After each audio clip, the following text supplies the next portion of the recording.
of light. You're the light that makes my face shine bright. As I look your face, I become the light. When there's darkness at the side of light. Good morning. Good to have you. I see you. Welcome.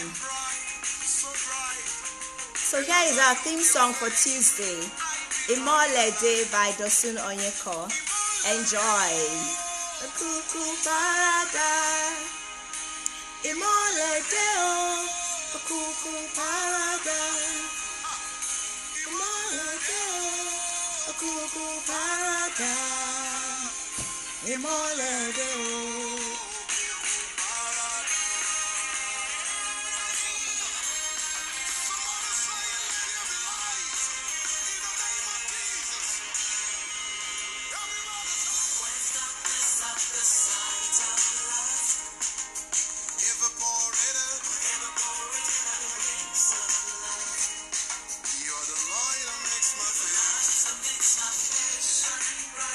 Welcome.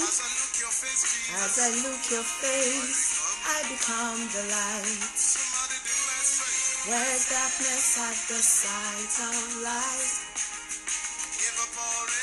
Evaporated at a glimpse of light. You're the light that makes my face shine bright. As I look your face, I become the light. Imole Deo, Okuku Parada. Imole Deo, Okuku Parada. Imole Deo, Okuku Parada. Imole Deo, Okuku Parada. Imole Deo, Okuku Parada.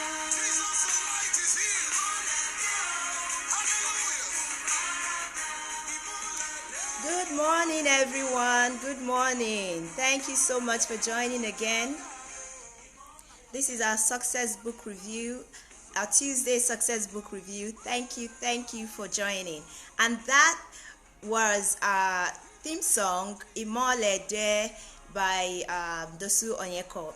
I particularly chose that song because it represents what we do here. The song says, Imole de Okuku Parada, it means when light comes, darkness disappears. And what we are doing in this book club and these book reviews is that we are bringing light. And when light enters, ignorance, darkness disappears. So when we say Imole de, we are actually declaring the things that we are doing here. So welcome again. Today we are going to be reviewing the book by Russell Conwell titled Acres of Diamonds. Acres of Diamonds. I am so happy that you're here today. Please let me know where you're watching from. As I'm waiting for more people to tune in, let me just know where you're watching from. And if you want to invite somebody to be on this live video, you can just type the name of the person on the comment section and let the person know that they are invited. Just mention the person on the comment section, and if they're on Facebook, they will see that they are invited to this book review. So thank you. Go ahead and do that as we wait a few seconds to start.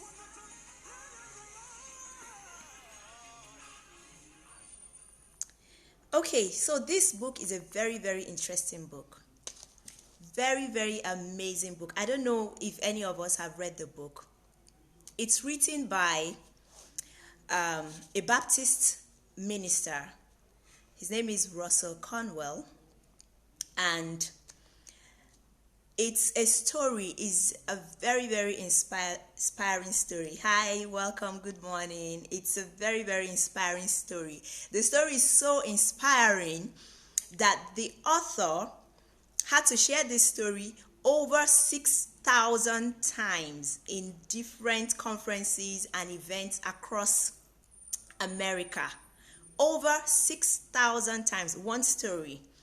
And not just that, he raised over $7 million sharing this one story across America, and he used that money to build a university called Temple University and then funded other civic projects. So we're going to start by reading this story. And after reading the story, we will extract some of the values I got from it. My own take home points. Now, okay, before I read the story, I have to introduce myself. New people are joining us today, and my name is Ogbueli. I am an inspirational reading coach, an author, co-founder of Faith Things Resources, an informal educational company that provides platforms and resources for personal and spiritual development. So welcome, welcome, welcome. This platform, the Facebook Book Club, is one of the platforms created by Faith Things Resources. So you're welcome, and I'll go ahead and read the story. So the story goes like this.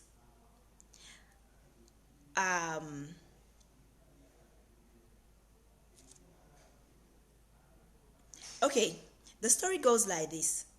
Al-Hafed was a very wealthy man who owned a large farm in South Central India. He lived a very contented life until an ancient Buddhist priest told him of the existence of diamonds, the world's most valuable mineral. He became so obsessed with the idea of becoming incredibly wealthy by finding these precious gemstones that he sold his farm and traveled the world in search of them until he had spent all of his money. Penniless and despondent, he finally drowned himself. Meanwhile, back at Al-Hafed's property, the new owner took his camel to a garden brook to give it a drink of water. While the camel was drinking from the brook, he noticed a brightly colored rock glittering in the water. He took it home with him and placed it on its fireplace mantle. A few days later, the same old Buddhist priest returned to the property. Seeing the colorful rock on the mantle, he recognized this as a large diamond in the rough. Thus was discovered the diamond mine of Golconda, one of the most magnificent diamond mines in all history of mankind. So I don't know if you got this story. So this man heard about this precious mineral called diamonds and how it can make you so wealthy. And since he heard that story, he became so restless because he wanted to be very wealthy. So he just went off, sold his farm. He had a farm, sold his farm, told his family bye-bye, told them, I'm going off to find diamonds, and by the time I'm coming back, we're going to be very, very wealthy. So he sold his farm and he went off in search of diamonds. He went all around the world. He didn't find diamonds. He spent all the money that he had. Finally, he got so discouraged and he went and drowned himself. But back home, the person that bought his farm took the camel just to go for a ride, to go for a drink, and discovered this, shiny stone. He didn't know what it was. He just took it home, put it by the mantle beside the fireplace because it was beautiful stuff. He didn't want to throw it away. Then the same old priest that inspired the other one came by and saw it and immediately recognized it as diamonds. And when they went back to where they got this diamond from, they discovered that it was a huge mine of diamonds. And this is a true life story. A huge mine of diamonds. And they said that most of the world's most expensive precious diamonds were gotten from that place, from that mine, the Golconda mine.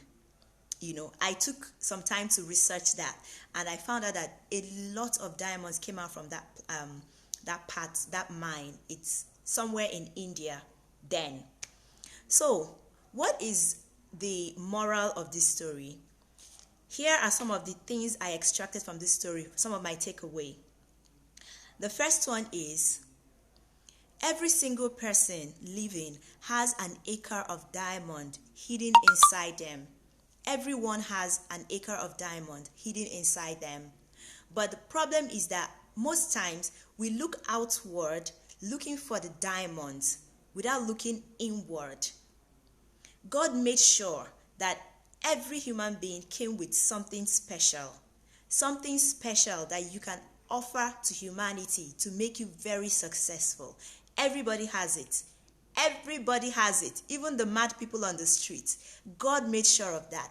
It is that gift that God has given everyone. It is that gift that the Bible says that it will make way for you and bring you before kings. Everybody has it. So the question now is that to ask ourselves is, what is that gift? What is that gift? That acre of diamond that is in me, what is it? That's a good question to ask. That's number one, my number one takeaway. So my second takeaway point from here says, what you are looking for is right in front of you. You know, some people think that, they always say that the grass is greener on the other side until you get to the other side and you discover that it's still the same thing. It's still the same rain. It's still the same sunshine. What you are looking for is right in front of you. If only we can open our eyes to see. And that is why we sing Imole Day. Like, when light comes, darkness disappears. Imagine walking into a room in the night and it's dark. There is nobody, there is no light. It's very dark. If you walk into the door and it's pitch black, you won't see anywhere. You will just keep bumping into things. You might even get hurt, on the process. But when you walk into a room and then you turn on the light, everywhere is clear. Everywhere is bright. You can be able to navigate your way around the place to get what you want. That's what happens when light comes. Because everybody has a gift, like I said in the first place. Everybody has that acre of diamond inside them. What we need is the light to be able to see that thing that is inside of us. It's right before us. It's right around us. You don't need to look elsewhere for opportunities, achievements, or fortune. All of the opportunities you could possibly want can be found where you are right now.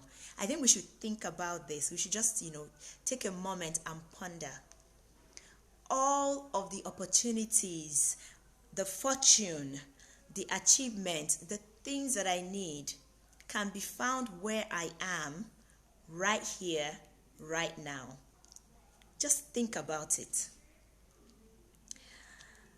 You could probably want, all the opportunities you could probably want can be found where you are right now, in your present community, in your present job, in your present family. It's just that we don't see those things. Remember the story of that woman in the Bible.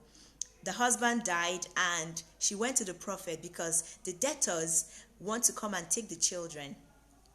And the prophet asked a simple question: what do you have in your house? And the woman said, I don't have anything. I have nothing. Only a little jar of oil. And that was all the prophet needed. And he said, okay, take that jar of oil. Go and borrow many, many, many jars. She had that jar of oil, but she had no idea how precious that thing she had was. It's just something that is just lying there.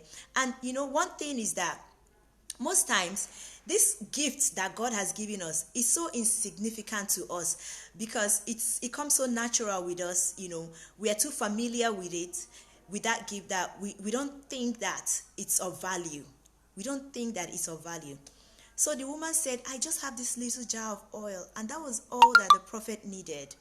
Just go and borrow different jars. Keep pouring.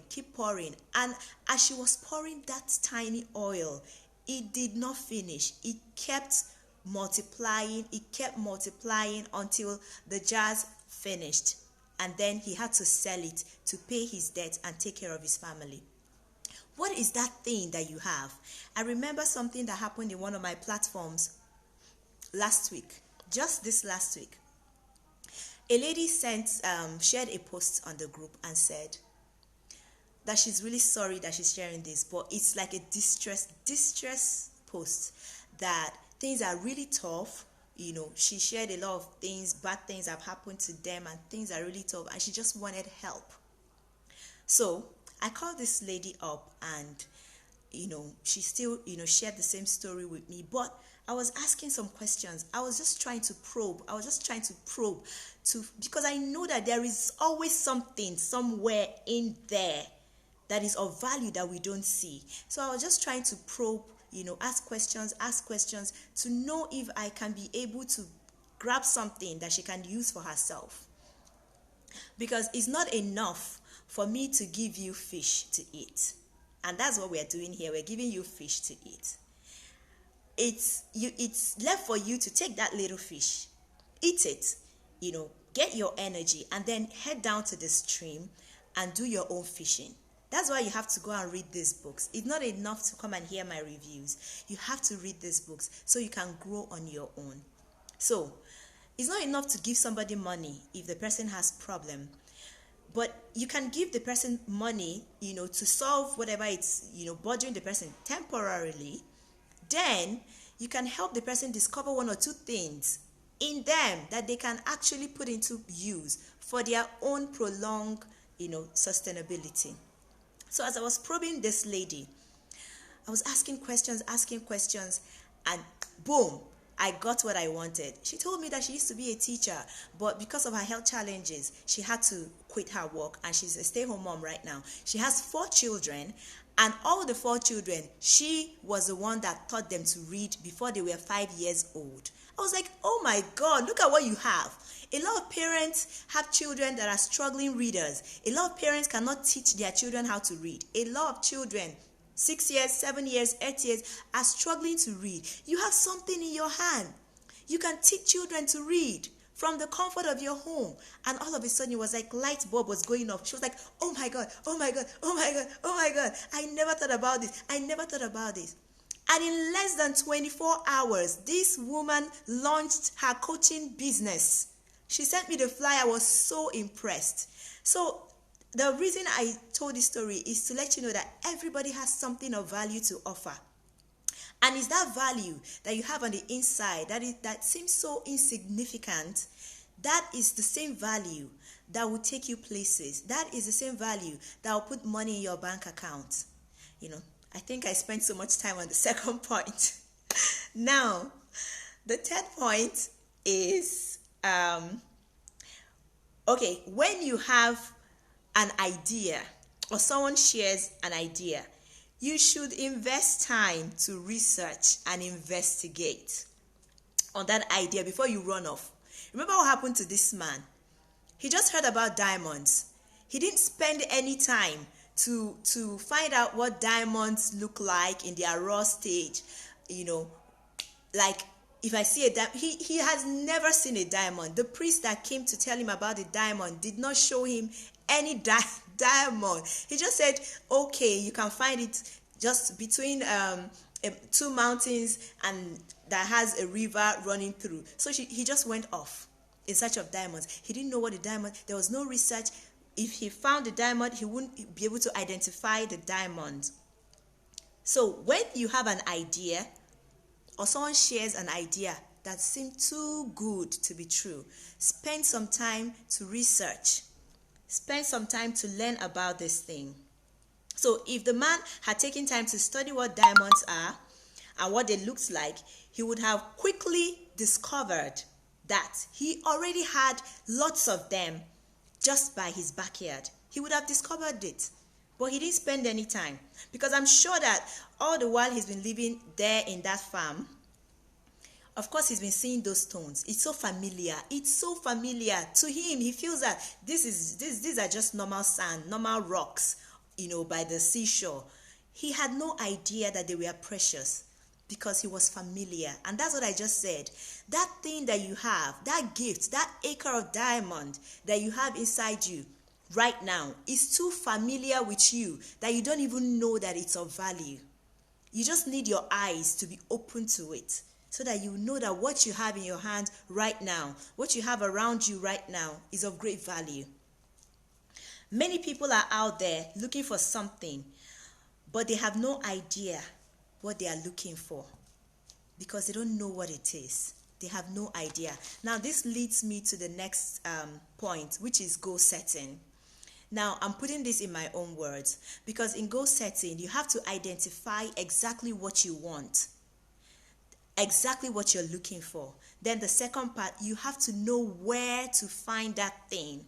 The third one is you have to know how to find it. And finally, when you find it, you should be able to tell, yes, I found this thing. It's not enough to run off, just like the man did. He got frustrated and he drowned himself because he had no idea. No, he had no tangible thing he was looking for. He was just out there searching for something that he had no idea about. Now, the final point, my final takeaway point is great service is basic to prosperity. Great service is basic to prosperity. The author says, find out what people need and make it available to them. You know, most times as entrepreneurs, you know, we have this great idea, we have this thing and we think, oh my God, this is a great idea. And you just run off and make this product and then you start marketing it. And then along the line, it becomes difficult because you realize that people are not so excited about these products like I am. So you find out that, you know, it becomes like a struggle.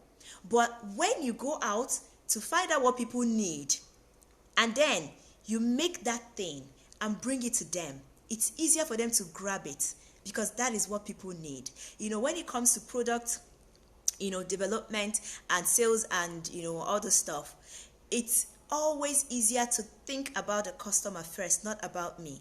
There are some things, you know, even in the house, you know, being a mom with children, there are some times I will cook something and to me, wow, this is yummy. Yeah, this is mende, like this is good. And the children will be like, no, I don't like this. I'm not eating it. And I'm like, this is good for you. Eat it. This is good for you. But they don't want it. It's good for me, but it's not good for them. I have to find out what they like and how they like it. And when I prepare it, it's easier for them to grab it. Now, the author told a story about a man that just acquired a shop. The original owner of the shop, you know, couldn't manage the shop anymore because there was no business. So he handed it over to this man. And what this man did was, every day he'll come out at the park and sit down, and while, you know, he's there, he's watching the women, you know, they come there to walk with their children. He just, you know, keep looking at them and, you know, observing. There are some of them that, you know, walk straight, confident, and then, you know, they wear lovely hats. So he will look at those people. He will know that these people are maybe the elite in the society. He will take notice. He will take notice of the hat that they are wearing. He will make a drawing of the hat. And then he will go back to his store and make the exact hat at a cheaper rate and display it so that people, normal people, ordinary women can actually be able to afford it. Immediately the man started doing this, he never lacked, you know, business. Like, people were coming in, women were coming in every day to buy hats because he was making something that they've always wanted but they couldn't afford. So he would make the exact thing at a cheaper rate for them to come. So that's one of the things that this point is all about. Great service is basic to prosperity. You find out what people want, then you go ahead and make that thing available to them. So you cannot succeed. The author ended this passage with, you cannot succeed if you have no interest in people and their needs. As an entrepreneur, you cannot succeed if you don't have interest in people and their needs. If you look around you, you find out that the greatest inventions were the things that, you know, the inventors, we are really thinking about other people. How will I make life better for people? When Abraham Lincoln, when he invented the stove that you could use to heat up, Franklin, when he invented the light stove that you could use to heat up the homes, he wasn't just thinking about him. He was thinking about many people. The Wright brothers, when they invented the concept of the airplane, it was how they can, people can travel, get to where they are going faster. When you look around you, every major invention, every major thing that you're enjoying in your household right now, the washing machine, the gas cooker, the AC, everything that you're enjoying right now, somebody thought about you. Somebody thought about making life better for another human being before they were able to make that thing. And those inventions have made them to be very, very wealthy. So I think I'm going to end here. I hope you got something from this review. Please let me know if you got something. You just type on the comment section.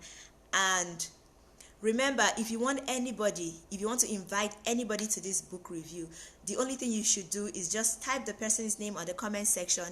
You mention the person there and let the person know, please, I want you to watch this. Anytime the person comes online, they will come straight to this place and watch it. So you can get the books. They're already at the accountability group, or you can download from the library. I'm going to share the link again. So I want to thank you again.